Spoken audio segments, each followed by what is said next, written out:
nutrisi itu di setiap makanan ada, tapi kita tetap harus mikirin komposisinya gitu loh. Di Indonesia sendiri itu udah ada panduannya, itu namanya isi piringku. Goals kita selama ini kan kayak oke, makan biar kenyang. Kita jarang perhatiin kayak yang kita makan tuh apa gitu.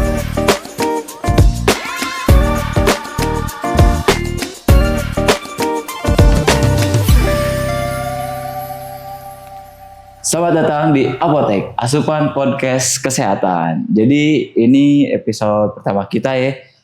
Jadi di sini tuh kita mau bikin podcast dengan tema seputar kesehatan. Yang dimana kesehatan itu emang paling deket banget nih sama kita dan paling penting, tapi sering kita abaikan. Jadinya ya yang paling dibahas kan memang harusnya kesehatan ya. Yang dimanapun juga yang namanya hidup ya harus sehat. Dan di sini juga saya sudah bersama dengan narasumber yang pastinya bakal nyambung nih kalau ngomongin tentang kesehatan. Dan Kak Ayu. Halo. Halo Kak Ayu. Iya. Gimana perjalanan ke sini? Aman? Aman. Jadi bapaknya rame, jadi rame, aman. Ya? Jujur emang friendly banget tadi dia. Iya, rame pol. Jadi kakak nih sama dulu tuh kuliah di mana berarti Kak? Jadi aku tuh dua kali kuliah? Ya, jadi awalnya itu aku ambil D3 di Poltekkes Palembang. Terus habis itu karena ngerasa kayak, wah kurang nih belajarnya. Maksudnya bukan dalam artian sih belajar di sana kurang, tapi aku kayak, aku mau belajar lagi nih kayak masih kebentaran gitu. Jadi aku ngambil program transfer gitu di Universitas Muhammadiyah Surakarta. Jadi dia tuh kayak transfer KRS gitu loh yang kurang gitu, nambah iya gitu. Jadi di Poltekkes 3 tahun, terus di situ 1,5 tahun. Berarti itu S1-nya S1 kan bener? Iya S1. S1 apa itu? Gizi. Gizi? Iya. Sesuai ya tentang kesehatan ya. 1 gizi. Iya. Terus selama kuliah itu berarti udah banyak praktek-praktek kayak gitu dong berarti dong? Iya. Turun ke masyarakat langsung tuh ya, terjun. Jadi kita tuh kalau di perkuliahan di 2 kampus itu ada praktek ke masyarakat, itu di program gizi masyarakat sama di kalau di rumah sakit itu di gizi klinis juga iya, lalu satu lagi di institusi gitu. Oke, berarti emang udah banyak banget lah ketemu masyarakat kayak keluhan-keluhan masyarakat tentang gizinya atau misalnya gitu, lah ini kayaknya orang ini kurang ini dah gitu berarti. Iya, ada sih. Udah gitu. biasa lah ya. Ya. Nah, jadi yang aku mau tanyain ya, kan kita itu sehari-hari dari kecil gitu udah biasa sehari-hari tuh kayak sarapan nasi, terus ya tiga kali sehari lah. Tapi kadang meskipun udah makan, kita tuh tetap kerasa lemes, capek gitu. Itu tuh wajar nggak sih? Jadi sebenarnya nih kalau kita makan gitu, kita kan goalsnya tuh kadang cuman kayak gue makan karena lapar, terus mau makan biar kenyang gitu. Iya. Padahal kan kalau kenyang doang tuh kayak ya belum apa sih, kalau goalsnya dari kenyang tuh cuman ya lambung kita penuh doang, tapi nutrisinya ada atau enggak, nah itu kita nggak tahu gitu. Jadi kayak mungkin yang selama ini mungkin orang-orang kebanyakan kita pikirin cuman kayak udah makan biar kenyang gitu aja. Iya sih, karena kadang kan gue sih yang penting makanlah daripada siangnya aslam atau apa. Nah kadang jam 7 makan, terus jam 10 tuh udah kerasa ya ngantuk lagi gitu loh. Kayak berarti, kadang tuh habis makan masih kok cepet banget lapar lagi, atau malah aduh jadi lemes ngantuk gitu. Iya benar. Itu tuh lebih ke apa yang kita makan sih. Lagi-lagi goals kita selama ini kan kayak oke makan biar kenyang. Kita jarang perhatiin kayak yang kita makan tuh apa gitu. Oke, berarti bukan tentang berapa yang kita makan ya, tapi apa yang kita makan gitu. Berarti bagusnya makannya apaan tuh? Sebenarnya kalau kita makan itu di Indonesia sendiri itu udah ada panduannya, itu namanya isi piringku. Itu dari Kemenkes sudah resmi. Jadi itu kayak porsi makan kita yang diatur dalam satu piring gitu, satu kali makan. Jadi udah ada karbohidratnya, protein, lemak gitu, terus ada seratnya. Jadi kalau goalsnya biar makannya itu bukan cuman kayak mau kenyang, tapi ada isinya, which is kayak si nutrisinya tadi. Ya itu kita harus seimbangin komposisinya antara si karbohidrat, protein, serat, dan juga lemak. Jadi bagusnya itu udah sesuai sama standar gitu loh. Sebenarnya sesimpel kayak ya kalau makan jangan cuma pakai nasi sama lauk doang gitu. Ada sayurnya juga gitu. Oh, berarti kalau misalnya ini kita kan sebenarnya emang udah kebiasaan kali ya makan siang tuh nasi padang kayak nasi ayam terus udah kuah-kuahan gitu. Berarti itu secara nutrisi gimana tuh? Sebenarnya nutrisi itu di setiap makanan ada, tapi kita tetap harus mikirin komposisinya gitu loh. Jadi kalau dipikir semua makanan itu ada nutrisinya atau ada gizinya nggak sih? Ya ada, tapi itu tadi nggak semua zatnya itu bisa gimana ya? Nggak semua isinya itu bagus terus kita harus perhatiin komposisinya gitu. Kalau misal nasi padang nih, maksudnya makan siang nasi padang sama lauk nih. Ya kayak yang kita tahu nasi padang itu kan porsinya gede tuh. Ya. Nah itu kan isinya tuh nasi tuh mostly karbohidrat. Terus habis itu misalnya masih pakai ayam gulai, ya ayamnya ada proteinnya. Tapi dari si gulai tadi kan santan gitu. Sebenarnya santan sendiri kalau santan sendiri itu nggak apa-apa. Tapi kan itu santan yang diolah nanti ada minyaknya dan lain-lain. Jadi jatuhnya ya berlemak gitu. Jadi itu kayak masnya baru makan karbohidratnya banyak, terus lemaknya banyak, makanya bisa juga bikin ngantuk. Sebenarnya nggak cuman serta-merta dari si makanan tadi. Kalau misal itu tuh apa ya, asupan yang kita butuhin tuh ya tergantung kayak aktivitas fisik kita gitu-gitu. Kalau misalkan emang aktivitasnya berat ya nggak mungkin sih kita bakal makannya dikit gitu kan. Tapi emang sih yang namanya kuah padang tuh kan emang gurih. Ternyata makanan yang gurih-gurih itu emang selalu ada aja gitu efek jeleknya ya. Sebenarnya bukan ke gurihnya, tapi kayak apa ya? Yang kita tahu kan kalau misal jadi gini, si makanan itu tergantung ke pengolahannya gitu loh. Kalau bahan aslinya itu ya ayam sehat dong, ayam ada protein. Tapi kalau misal ayamnya di deep fry atau kayak jadi kayak disantenin berlemak gitu kan jatuhnya jadi kolesterol gitu. Jadinya si ayam tadi yang aturan kayak si ayam nih sehat nih, jadinya ya enggak, dia ternyata lemaknya jadi lebih tinggi gitu. Berarti si bagusnya tuh si ayam tuh di gimana itu berarti? Sebenarnya nggak apa-apa digoreng, cuman ya nggak yang terus apa ya. Sebenarnya makanan yang kita makan itu alangkah baiknya kalau bervariasi gitu loh. Jadi either kita mau makan ayam ya nggak apa-apa tetap ayam goreng, tapi kan nggak mesti everyday ayam goreng gitu. Jadi kayak pasti ada dong kita kayak ayamnya ntar diolah lain gitu. Sebenarnya jadiin sop kali. Iya, bukan berarti kita mau makan sehat tuh terus kayak nggak, gue mau clean eating, nggak mau makan apa-apa tuh enggak. Kayak ya makan tuh boleh. Jadi fungsinya kan ada dua tuh, makan biar sehat sama biar happy gitu. Jadi karena tubuh kita tuh ada yang namanya metabolisme. Metabolisme tuh juga kayak dipengaruhi sama mood juga. Jadi kalau kita cuman makan tapi kayak kesiksa ya metabolismenya juga nanti apa ya, kayak prosesnya kurang maksimal gitu. Tuh kok. Nah tadi kan makan buat happy. Kalau misalnya kita 3 kali sehari nih, 3 kali itu makan udah sayur-sayur terus pas bagian malam kita beli junk food tuh.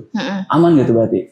Sebenarnya junk food itu ya seperti yang kita tahu ya, banyak kan knowledge yang kayak ngasih tahu kalau ya itu nggak sehat gitu. Sebenarnya tuh kalau ayam sih kayak tadi yang bilang, ayam sendiri itu sehat kan, tapi kalau dijadiin fried chicken jadi nggak sehat. Itu karena proses penggorengannya, jadi kayak ada ikatan rantai lemak yang bertambah gitu loh, jadi kayak lemak trans gitu-gitu. Itu banknya nanti bisa ke kolesterol sama ada beberapa hal yang bisa memicu kanker gitu kan.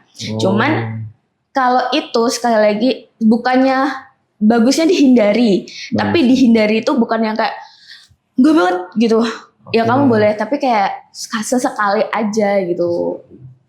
Karena kan tadi makan buat happy ya, bikin happy makanan-makanan kayak gitu. Kita kan di jalan ketemu misal Korean food lah. Sekarang mah apa-apa dijual pinggir jalan ada.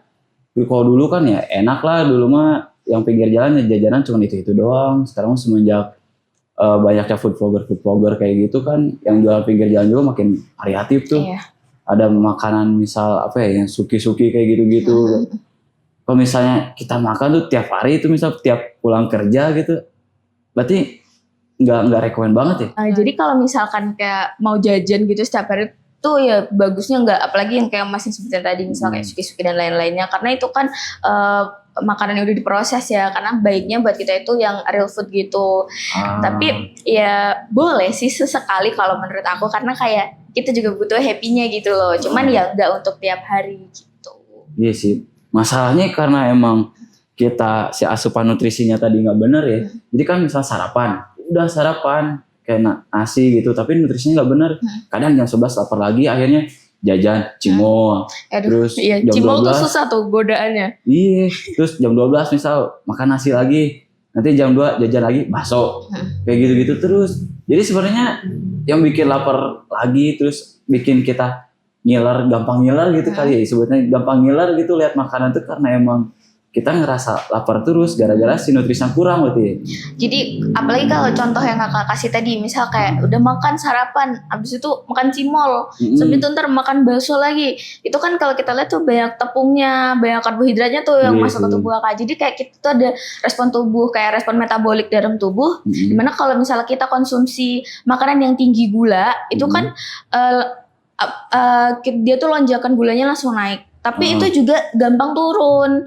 Jadi makanya masih bisa kayak craving mau makan lagi gitu. Dan rasanya jadi cepet lapar lagi. Jadi karbohidrat itu ada 2. Karbohidrat sederhana sama kompleks.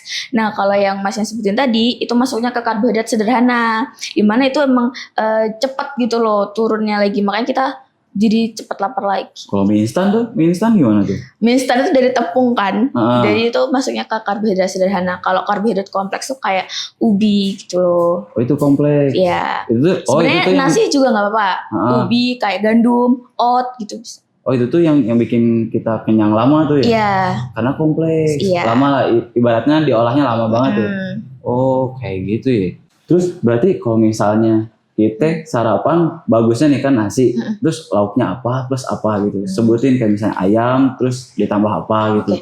Jadi sebenarnya di semua waktu makan itu alangkah baiknya ke seluruh kebutuhan gizinya tuh tercukupi. Jadi kayak dalam satu porsi makanan kita itu ada si karbohidrat, protein, lemak, serat, vitamin dan mineral gitu. Jadi kalau misal contohnya ya, kalau misal kita mau sarapan, ya kita boleh kok sarapan berat, kayak misal beberapa orang kan ada yang harus berat dari awal gitu kan, harus makan. Kalau nggak ini namanya nggak makan nih gitu. Jadi ya nggak apa-apa, cuman itu tetap diusahakan untuk selalu ada gitu. Kayak jadi misal kita dalam satu porsi makan itu ada nasinya, terus ada lauknya bebas, bisa ayam, bisa ikan, bisa telur, terus itu dari lauk hewani. Terus kalau mau lebih lengkap lagi dipakein lauk nabati, bisa pakai tempe sama tahu. Terus jangan lupa si sayurnya gitu untuk seratnya gitu. Oh, kalau misalnya dalam sehari menunya bener kayak gitu cuma sekali doang, kayak makan malam doang deh yang ada sayurnya, terus pagi sama siangnya ya udah bebas dah apa aja, gitu gimana tuh? Itu lebih ke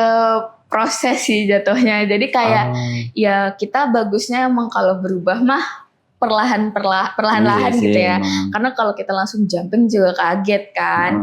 Tapi alangkah baiknya dalam 3 kali makan itu ya kayak gitu. Atau mungkin kalau misal, aduh gue sibuk banget, gue nggak sempet gitu. Ya mungkin bisa dimaksimalin di beberapa waktu makan. Misal kalau, aduh sarapan gue nggak bisa nih masak sayur sih, sempet nih mau masak sayur gitu kan. Kayak ya udah, maksudnya ntar bisa masnya maksimalin dimakan siang atau malamnya gitu. Kalau minum berarti, minum nih. Kita kan dari tadi ngomongin makanan pokok terus ya. Nah kalau air putihnya tuh, jadi kita minum emang sehari itu emang harus air putih terus kah? Atau emang sebenarnya perlu air yang manis-manis juga atau kopi gitu? Jadi kebutuhan air putih kita tuh sebenarnya menyesuaikan sama berat badan gitu kan. Nah terus kalau misal kakaknya tadi tanya soal yang minuman manis gitu, sebenarnya kita itu punya takaran gitu kan, kayak gula yang kita butuhkan dalam sehari itu berapa gitu. Nah itu tuh sebenarnya udah banyak kita dapetin dari makanan yang selama ini kita makan gitu, kayak nasi itu kan ada gulanya. Terus belum lagi kalau misalnya kan tadi makan cimol juga tetap ada gulanya gitu. Terus kayak makan apa lagi ya? Ya banyak sih, misalnya kayak dari olahan-olahan makanan itu sebenarnya udah mengandung gula. Jadi kalau misal kakaknya ditambahin juga sama minuman yang mengandung gula gitu, ya itu biasanya sih bakal over gitu. Tapi balik lagi, kalau sesekali sih gak masalah. Cuman alangkah baiknya kalau dihindari gitu loh. Jadi mungkin kayak bisa dijadiin weekly aja. Ya, atau boleh cuman gulanya dikurangin gitu, karena gulanya tuh kadang tuh per minuman tuh kita lihat mah diminum nggak kerasa, cuman waktu misal kita baca di takaran sajinya di nutrition facts-nya gitu kayak wih gede juga, kadang kan tiba-tiba 20 gram gitu kan. Berarti si gula tuh sebenarnya nggak harus makanan atau minuman manis ya, bahkan di yang asin-asin gurih pun ada gulanya. Tetap tuh. ada gulanya. Jadi kayak sebenarnya si gula itu kan datangnya bisa dari karbohidratnya juga sih. Dimana kalau misal kayak si nasi tuh pasti ngandung gula kan, kayak gitu. Kayak tepung-tepung kayak Ya gitu. tepung-tepung juga ada gulanya. Kalau misal bakwan kan itu Sayur ya sebenarnya. Iya, sayur cuma ditepungin tuh. Iya. Itu gimana tuh berarti? Tuh bakwan tuh kan sayur. Ah, Bagus sih sayur. Sayur Iya. sendiri sehat nih. iya kan ada Tapi wortel, kalau ada kol. si tuh. sayur diolahnya udahlah ditepungin, terus habis itu bukan berarti tepung itu jahat ya, Iya, cuman iya. kalau kita makannya udah nasi lauknya bakwan gitu kan, wah karbo semua tuh gitu kan. Jadi kayak misal si bakwan tadi sayurnya sehat, terus pakai tepung sendiri ya sebenarnya ada kok nutrisinya.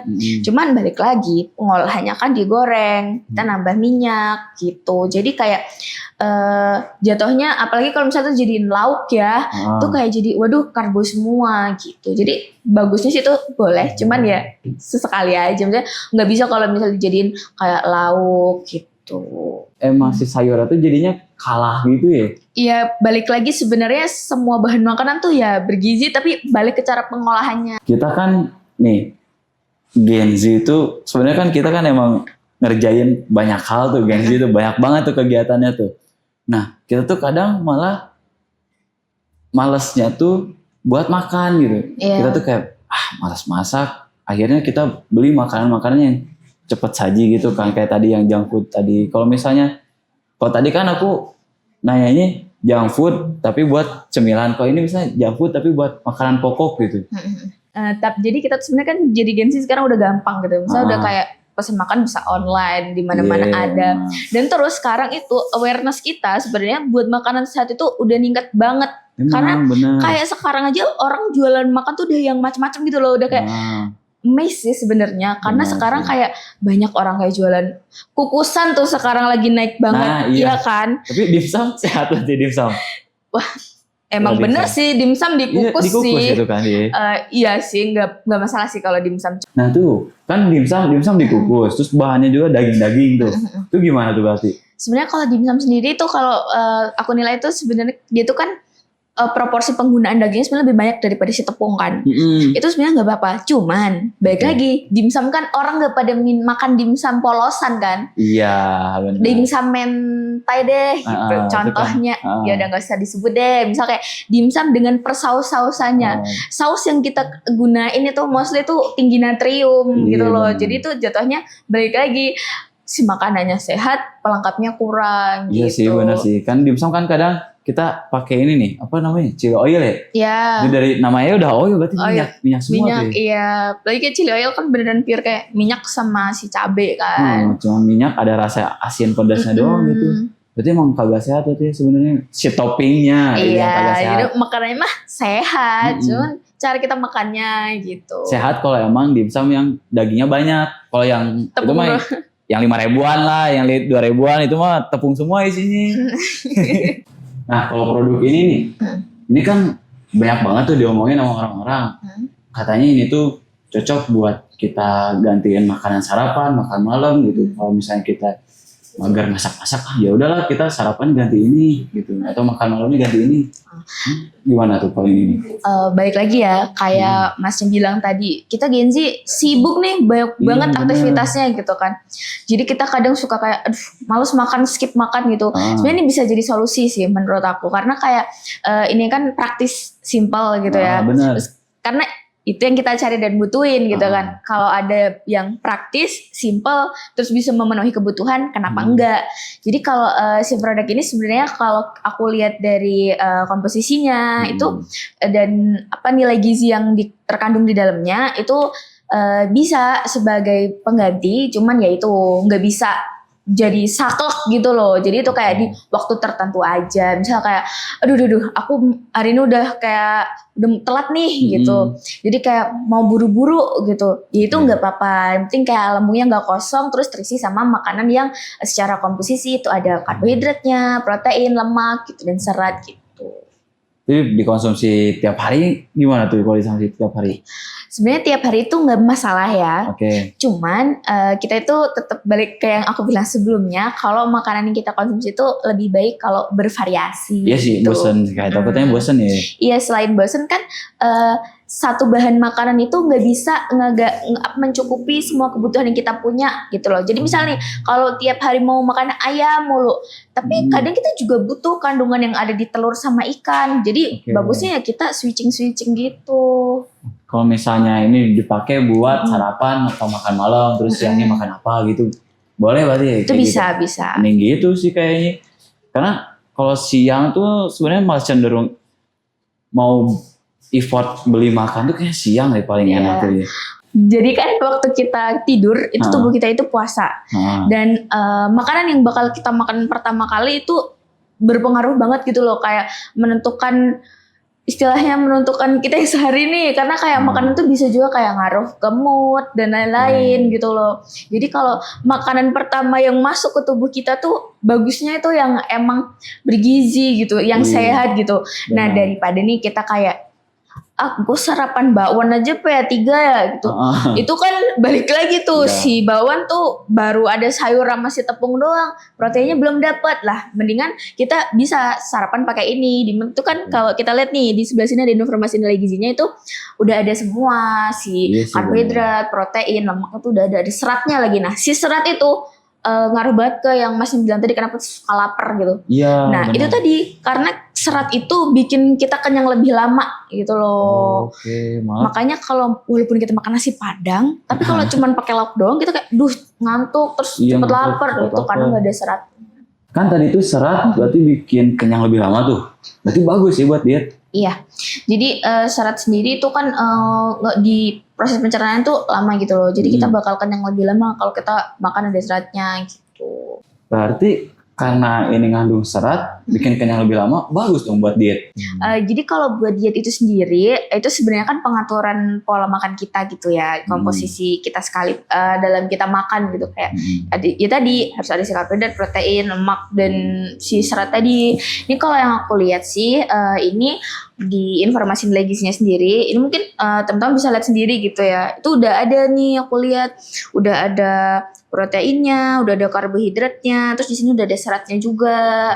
Nah, selain itu kalau si diet tadi emang kita bagusnya itu bukan berarti diet itu nge-cut doang ya, kayak kita terus aku mau diet, pokoknya aku mau clean eating, aku nggak makan nasi tapi nggak diganti gitu, pakai bahan lain, ya itu bakal chaos sih. Satu sisi kayak itu terlalu jumping.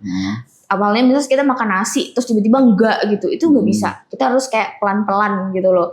Nah terus abis itu kalau misalkan kita makan walaupun diet ya harusnya tetap ada si komposisi makronutrisi tadi. Diganti lah pakai ini, berarti cocok banget. Jadi ini bisa kayak misal, apalagi kalau sekali lagi ini tuh sebenarnya nggak bisa buat mengganti terus makanan kita bisa diganti ini, enggak. Tapi kayak ini bisa bantu kita banget jadi pilihan kita, jadi opsi kalau kita lagi emang aduh aku mepet tapi aku butuh makanan yang lengkap gitu. Karena kalau kita mendingan ini gitu loh daripada kita makan kayak yang kosong dalam artian makan kenyang doang nggak memperhatikan kandungannya gitu. Jadi ya lebih baik kalau aku sih saranin yang ini karena udah lengkap juga gitu loh kandungannya. Nah jadi uniknya di produk ini tuh dia ngandung oat multigrain sama ada ini nih psyllium husk. Jadi itu tuh bisa ngebantu kontrol gula darah. Iya jadi bisa kayak penyerapan gula darahnya gitu loh di tubuh kita. Terus karena itu balik lagi sih kan dia itu kayak multigrain sendiri itu kan dari biji-bijian gitu kan. Biji-bijian sih. Jadi itu kan kayak tinggi serat, makanya aku bilang kita tuh butuh banget serat gitu. Nah tapi balik lagi serat tuh nggak cuma dari sayur. Nggak cuma dari sayur. Ini tadi kan bisa ngebantu. Jadi kayak menurut aku ini bisa banget jadi opsi. Tapi ya itu tadi nggak bisa untuk replace makan kita terus kayak aku mau minum ini aja lah ya udahlah gitu. Siang nggak gitu. Cuma ini bisa bantu banget. Tapi biasanya yang makanan serat tuh ciri khasnya makanan kayak gimana sih? Kayak misalnya nih makanan yang junk food yang kayak gitu kan ciri khasnya tuh asin, kriuk-kriuk kayak gitu-gitu biasanya. Nah kalau yang serat-serat gini biasanya apaan? Jadi kalau yang kita secara gampangnya itu kan kayak ya sayur tadi sih sebenarnya. Terus kayak kalau biji-bijian itu juga ada serat. Serat itu maksudnya dari tumbuhan gitu. Jadi kayak misal kita makan nih, kayak contohnya di sini multigrainnya itu ada beras merah, jagung, kedelai, kacang hijau gitu. Itu ada kandungan seratnya. Jadi nggak cuman saklek misal kayak sayur misal ya simple kayak bayam ini ya pokoknya sejenis sayuran gitu itu pasti berserat gitu. Daging itu bukan serat tuh daging gitu. Daging itu lebih ke proteinnya gitu loh yang diunggulkan gitu. Berarti serat tuh lebih ke makanan-makanan yang kita dapat secara alami gitu ya, dari alam-alam ya. Iya, tumbuhan-tumbuhan. Iya, tumbuhan-tumbuhan. Buah juga ada seratnya. Oh, buah berarti serat. Terus tadi itu yang bikin gua ini tertarik banget nih, menarik banget nih. Katanya multigrain gini bisa buat ini kontrol gula darah kayak gitu. Ya jadi karena multigrain tadi kan dia ngandung serat. Serat itu sebenarnya ngefek banget gitu loh dalam kontrol gula darah. Itu tuh sebenarnya fungsinya kayak serat itu kan balik lagi nahan rasa lapar. Jadi kayak nggak mau ya gitu. Karena kan kalau kita gula darah tadi tuh sebenarnya banyaknya tuh dari nasi kan dari makanan pokoknya gitu loh. Oh iya. Jadi kalau ganti ini mah aman. Iya, jadi kayak kita tuh makannya ya jadi nggak terlalu banyak gitu. Benar sih. Ya. Gara-gara ini jadinya kita makan pas aja gitu. Benar sih. Tapi ngomong gula darah nih, kan kita nih sebenarnya apa-apa tuh minum pasti ada gulanya, makan pasti ada gulanya. Selama Ayu kuliah atau praktek gitu sebagai ya praktisi gizi gini, sering nggak ketemu pasien atau disebutnya apa berarti di itu pasien ya tetap sama pasien. Ya pasien yang emang si keluhannya itu diabetes, bahkan mungkin ada yang anak muda gitu diabetes. Jadi untuk pengalaman aku sendiri sih buat nanganin case kayak diabetes itu ada beberapa gitu. Ada lagi diabetes itu kan 2 gitu. Yang pertama di diabetes tipe 1 dan diabetes tipe 2 gitu. Itu tuh bedanya apa tuh? Jadi mostly itu yang sering banget kita temuin itu yang tipe 2. Jadi itu karena pola hidup, kayak pola makan, pola hidup gitu. Ya gitu tadi kalau misalkan biasanya kalau untuk orang-orang yang udah terkena diabetes itu kita itu saranin porsi makan kecil tapi sering gitu. Jadi nggak langsung banyak. Iya, karena kan respon metabolik tubuhnya terhadap si gula darah itu kan udah bermasalah. Jadi kalau ada lonjakan-lonjakan itu dia lebih sensitif gitu loh. Makanya kalau kita tuh kan makan sering kayak lagi malas sarapan nanti makan siang tiba-tiba makan nasi banyak kaget dong gitu. Nah, itu jadi kalau buat penderita diabetes itu lumayan menjadi concern gitu. Nah makanya juga kalau misal untuk makanan untuk yang udah menderita diabetes itu kita saranin banget untuk ada seratnya gitu. Nah kalau kita di rumah sakit sendiri tuh biasanya kayak kita kasih dia tinggi serat gitu, kayak rendah gula tinggi serat gitu. Jadi kayak ada serat tambahannya. Jadi misal dari sayur gitu karena dia biar kenyangnya lama gitu loh. Jadi memang porsinya itu kita buatnya sedikit tapi sering dan tinggi serat. Nah, terus kita kan nggak bisa ya ngecek gula darah gitu. Jujur, aku nggak ngerti nih ngecek gula darah kayak gimana. Tapi ada nggak sih tanda-tanda yang bisa kita rasain gitu? Misalnya ini gula darahnya lagi tinggi nih. Mungkin buat bantu cirinya itu sebenarnya banyak banget caranya. Tapi yang paling simpel nih ya, kayak Masnya tadi nih, Masnya bilang, kok aku kalau makan aku sering ngantuk ya? Iya, benar, beres makan. Sebenarnya itu hal yang wajar.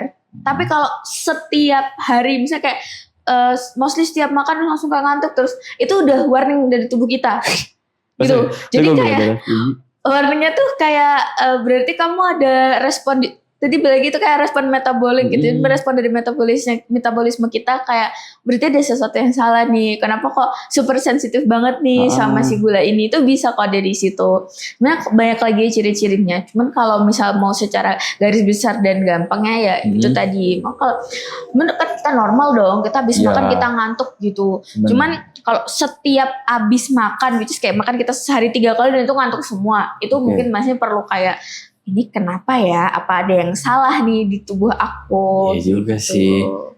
Nah, jadi gitu. Kita soal makan nih penting banget kan. Jadi yang harus kita perhatiin itu bukan tentang berapa banyak yang kita makan, tapi apa yang kita makan. Perlu diperhatiin tuh nutrisi, serat, yang kayak gitu-gitunya. Nah, kalau misalnya nggak sempat, kita bingung gitu milihin makanan atau nyiapin makanan, ribet lah. Ya udah, pakai ini dulu. Bisa nih, ini tuh udah punya oat multigrain, udah punya banyak serat, ada beras merahnya, ada susunya. Jadi ini bisa buat pengganti sarapan atau makan kita lah yang misalnya kita males-malesan milih makanan gitu. Makasih Kak Ayu udah datang, udah ngasih insight-insightnya buat kita. Semoga ke depannya kakak bisa buka klinik sendiri kali ya. Amin. Sekolah dulu nih kalau mau buka klinik. Oke. Ya, semoga kita bisa bertemu di job-job lainnya. Iya. Kalau kalian mau panggil kita berdua, kontak gampang. Makasih ya Kak. Iya.